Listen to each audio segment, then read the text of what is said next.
L'Agence nationale de sécurité de l'alimentation vient de secouer les consciences. Dans un rapport publié le 6 avril, elle révèle que l'eau potable en France est polluée.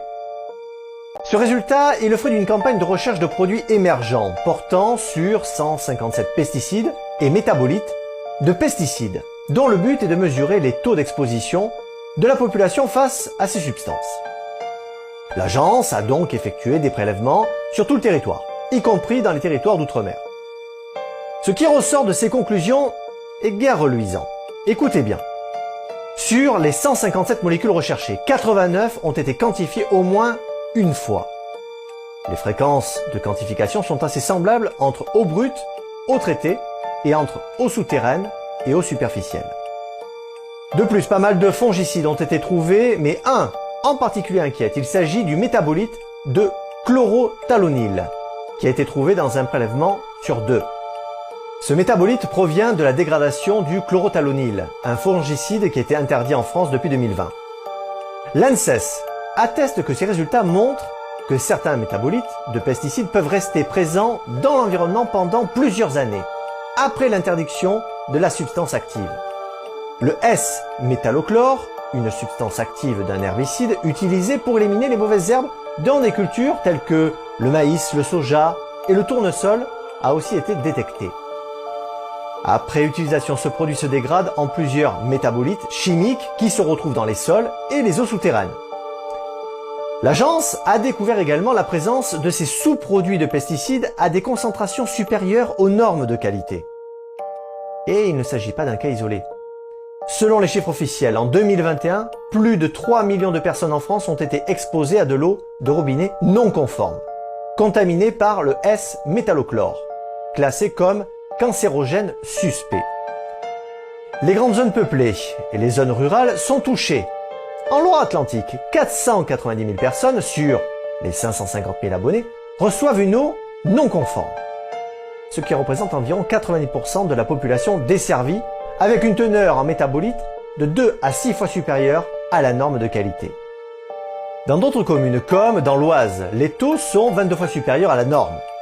C'est la Commission européenne qui a décidé en 2019 d'interdire le chlorothalonil, commercialisé par l'allemand Syngenta, et qui a accordé un délai de grâce jusqu'en 2020 pour que la France puisse écouler son stock sur le marché français. La Commission européenne a souligné qu'à ce jour, il était impossible de dire que le métabolite de chlorothalonil dans les eaux souterraines n'aura pas d'effet nocif sur la santé humaine et qu'il devrait être classé comme cancérogène de catégorie 1B, c'est-à-dire cancérogène supposé. Alors, la question reste de savoir si cela aura un impact sur la santé humaine. En effet, la pollution de l'eau potable peut causer des maladies graves, notamment des cancers. Le plus grand danger vient d'une exposition prolongée de 10 à 40 ans à des produits chimiques présents dans l'eau potable. Ces produits chimiques peuvent causer des cancers de la peau, de la vessie, du rein et des poumons. Les sous-produits de chloration peuvent également causer des cancers de la vessie et du côlon. Cela est scientifiquement prouvé que même à faible dose, les perturbateurs endocriniens tels que les médicaments, les pesticides et les rejets industriels peuvent altérer la reproduction et le développement des espèces aquatiques.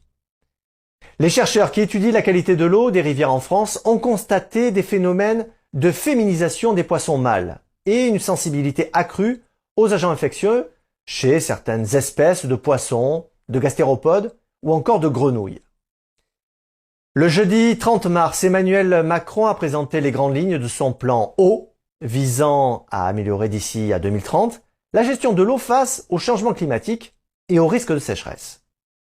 Et le même jour, le ministre de l'Agriculture annonce au congrès de la FNSEA qu'il va s'opposer à l'avis de l'ANSES d'interdire le métallochlore. Malgré l'avis de l'ANSES, Marc Fesneau, le ministre de l'Agriculture, souhaite que les agriculteurs puissent continuer à utiliser le S-métolachlore.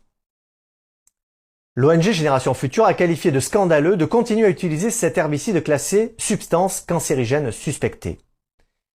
Plusieurs élus ont également exprimé leur mécontentement. Pascal Canfin, eurodéputé, a souligné que la science était maintenant très claire concernant cet herbicide et que la priorité était de travailler aux alternatives pour les agriculteurs, pas de mener des combats du passé.